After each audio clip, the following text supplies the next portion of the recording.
అద్భుతమైన నగరం మరొకటి లేదని ప్రశంసించిన చంద్రబాబు కాగ్నిజెంట్ కు విశాఖ బిగ్గెస్ట్ సెంటర్ కావాలన్నారు.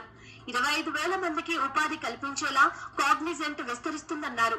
తాను ఏది చేసినా మెగా స్కేల్లో ఉంటుందన్నారు. హైదరాబాద్ లో ఐటీ రంగాన్ని ఇటుక పేర్చి నిర్మించామని, ఇప్పుడు విశాఖలో ఐటీ రంగాన్ని మరింత అభివృద్ధి చేస్తున్నామన్నారు.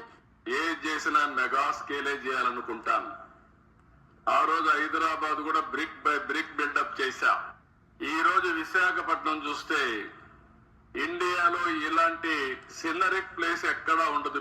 దీనికి ఉండే ఫ్యూచర్స్ ఏ సిటీకి లేవు. Happening city Visakhapatnam.